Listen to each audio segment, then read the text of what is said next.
I live alone in a quiet, rural area. It's one of those places people describe as peaceful. Lots of trees, wide spaces, no traffic, no crime. But isolation has a darker side. When something feels off, there's no one nearby to help. It was a Tuesday night. I remember that because I had just finished watching a rerun of an old sitcom, something light to help me unwind after a long day. I wasn't sleepy, but I decided to start my bedtime routine anyway. Brush my teeth, lock the back door, dim the lights. It was close to 2:30 a.m. Then I heard it. 3 slow, deliberate knocks on my front door. Knock, knock, knock. I froze. At first, I thought maybe I imagined it. My house tends to creak at night.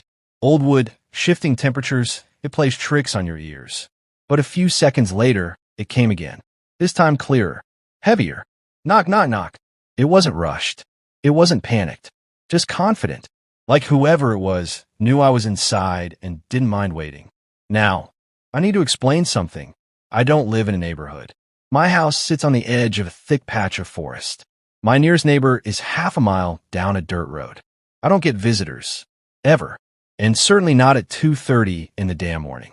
So yeah, I was instantly on edge. I didn't move right away. I just stood in the kitchen, toothbrush still in my hand, heart beginning to race. The knock had come from the front, but I didn't want to walk directly to the door. Instead, I crept over to the side window, the one that looks out onto the porch. I pulled the curtain just an inch to peek through. There was no one there. The porch light was still on, casting a yellow glow across the boards, but the steps, the path leading out, everything was empty. I waited for a few minutes. Nothing. Eventually, I told myself maybe it was a branch that fell. Maybe the wind. I stepped away from the window, still alert but trying to brush it off. And then, again, knock, knock, knock. Same rhythm. Same pressure. This time, it sounded almost closer, like it wasn't from the door, but from the wall beside it.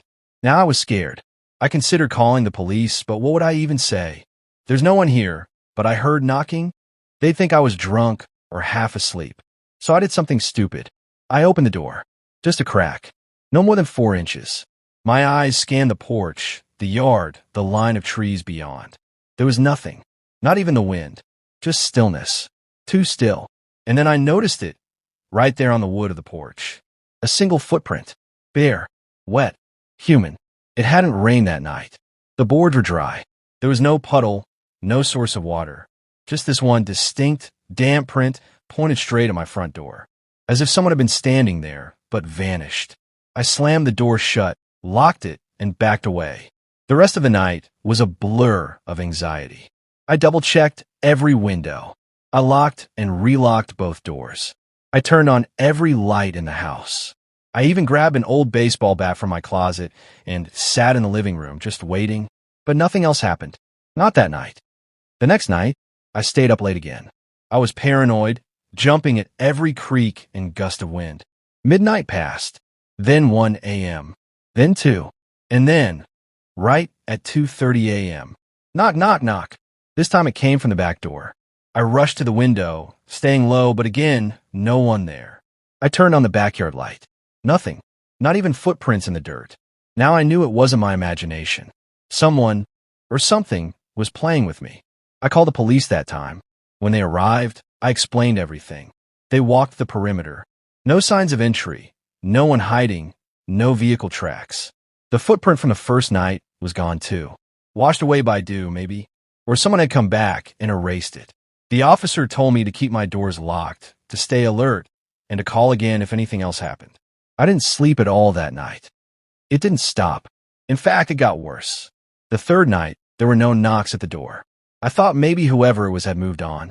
But just after 2:30, I heard 3 knocks from inside the house. Knock, knock, knock. I swear on my life, it came from the hallway wall outside my bedroom. I bolted upright in bed, heart thumping. I grabbed my phone and flashlight, crept into the hall, and again, nothing. No one. It felt like the air was heavier. I had this instinct, this primal instinct to get out, to leave. But where would I go? I was too tired, too scared, and still half convinced I was going crazy. The next night, I slept on the couch with every light on. But that didn't stop it either. This time, the knocks came from inside the closet in the spare bedroom. Same pattern. 3 times. Slow. Deliberate. It was as if something wanted to be heard, but not seen. Like it enjoyed my fear. I started keeping a journal of everything. Dates, times, where the knocks came from. I thought maybe I could find a pattern. Maybe I could make sense of it. But all I found was that every knock came at exactly 2:30 a.m. Always three. Always from a new place, a wall, a window, a cabinet. I even tried staying outside the house that night, sitting in my car across the yard with a clear view of the house. I thought I'd catch someone sneaking around. But you know what happened? Nothing. Until I walked back inside the house, right at 2:30, and heard, knock, knock, knock. This time, from directly above me, the ceiling. I installed cameras. Inside, outside, every room. I stayed awake night after night, watching every angle. No one ever appeared. No one was ever caught. But I kept hearing the knocks. I tried reaching out online. Forums, Reddit, paranormal groups. Everyone had a theory. Ghosts, stalkers, demons, hallucinations. Some said it was sleep deprivation. Others told me to burn sage, call a priest, or move out immediately. I tried everything. Nothing helped. And then, last night, something changed. I didn't just hear the knocks. I saw something. It was just past 2:30 a.m. I was sitting in the hallway, lights off, phone recording. When the knocks came, from the laundry room door, I jumped up and ran in. And there, for a fraction of a second, I saw a shape. Not quite human, but tall, pale, with long arms that didn't bend right. It was standing in the far corner, but the second my flashlight hit it, it vanished. No door creaked. No sound. Just gone. So here I am. It's 2:27 a.m. right now as I'm writing this. I don't know what's going to happen tonight, but I'm tired of running, tired of locking doors, tired of pretending I'm okay. I'm going to leave this document open. If I don't finish it, just remember one thing. If you ever hear 3 knocks on your wall in the middle of the night, don't answer. Don't investigate. Because once you acknowledge it, it knows you're listening.